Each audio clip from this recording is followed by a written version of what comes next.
Hola a todos, mi nombre es Sergio Andrés Dorado y como parte del programa de tutorías académicas de la Universidad Nacional de Colombia, continuaremos en este video con la serie de introducción al control en el espacio de estado. El tópico en esta ocasión es el diseño del estimador de estado. Entonces, comenzaremos partiendo de las ecuaciones de estado en forma matricial para un sistema LTI, despreciando la parte directa de transmisión, es decir, consideraremos sistemas estrictamente propios.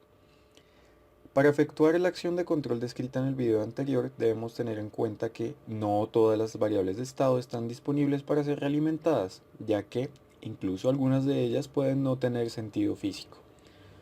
Entonces, para realimentar el estado y mover los polos de la función de transferencia del lazo cerrado, necesitamos un sistema conocido como estimador de estado, cuya salida X gorro se aproxima al estado actual de la planta. Tocaremos dos tipos de estimadores. El primero de ellos es el estimador de lazo abierto o Open Loop Estimator. Entonces, en este estimador se va a tener el modelo de la planta en espacio de estado, como lo vemos acá, con las matrices A, B y C, y se va a pasar la entrada por un modelo que va a estimar el estado de la planta X gorro. Entonces, vamos a definir el error de estimación como la diferencia temporal entre las variables de estado de la planta, cambiamos el color acá un momento, y las variables de estado del estimador o el estado estimado. Tomando la derivada de esta ecuación vemos que E punto es igual a X punto menos X gorro punto y estas derivadas de las variables de estado pueden reemplazarse por sus respectivas ecuaciones de estado. Cancelando la matriz BU, tenemos que la dinámica del error va a ser igual a E punto igual a X menos X gorro o A por el error. Como conclusión, vemos que la dinámica de la estimación solo depende de la matriz del sistema A. Ahora, si vemos esto en el dominio del tiempo, vemos que E va a ser igual a E a la T por las condiciones iniciales del error, que son las condiciones iniciales de la planta menos las condiciones iniciales del estimador. Así, si las condiciones iniciales del estimador son iguales a las de la planta, el error siempre será cero. Sin embargo, si las condiciones son diferentes, por ejemplo en el caso de tener perturbaciones en el sistema, el error va a depender de los valores propios de la matriz A, que denominaremos como lambda i. Entonces, si la parte real de lambda i de los valores propios de A es menor que cero, el error en estado estacionario tiende a cero, lo cual es deseable. Sin embargo, si la parte real es mayor a cero, el error tiende a infinito. De esta manera, cuando se posee una planta inestable no es posible estimar las variables de estado utilizando un estimador de lazo abierto.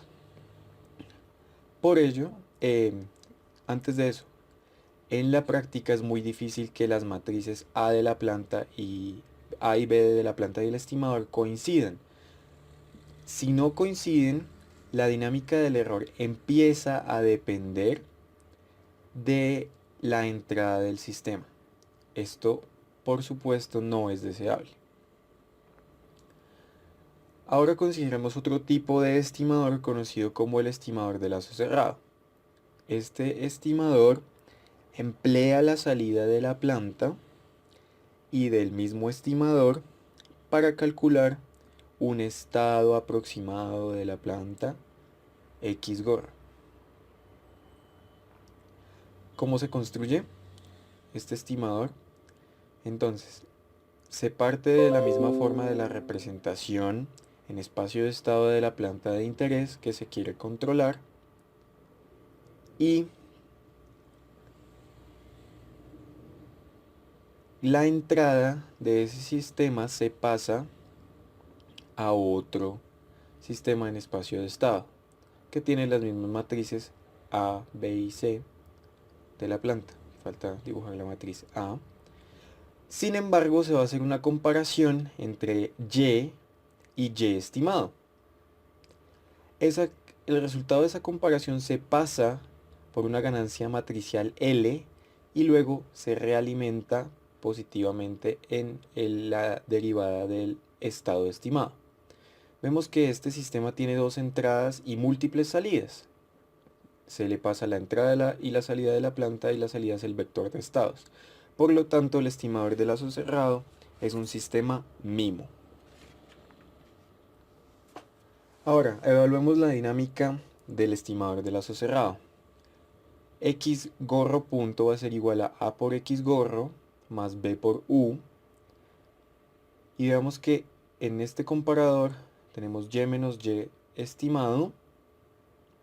Pasamos por la ganancia L y obtenemos esta ecuación. Ahora, para Y es igual a CX.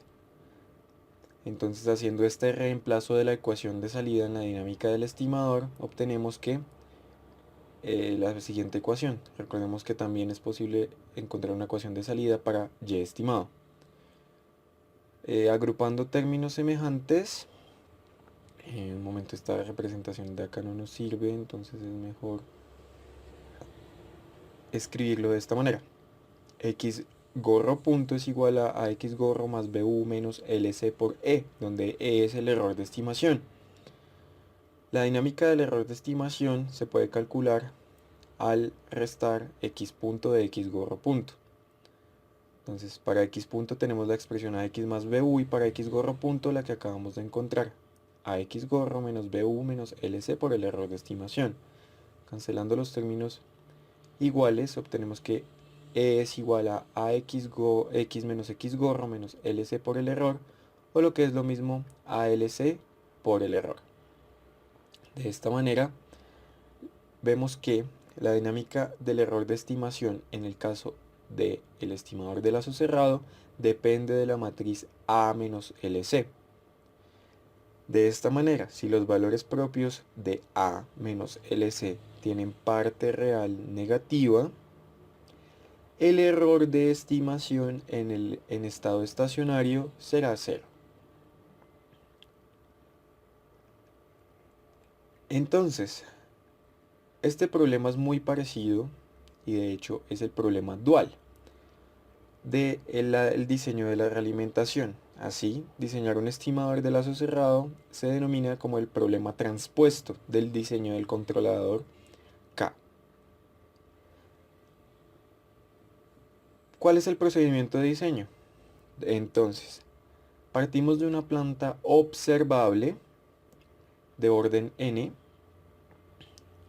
y lo primero que se hará será calcular los valores propios de la planta, es decir, de la matriz del sistema A, que se calculan al computar la ecuación característica.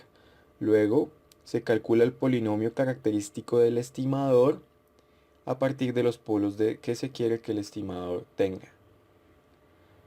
Entonces los coeficientes de los valores propios serán los A sub I y los del estimador, los deseados del estimador, A sub I barra.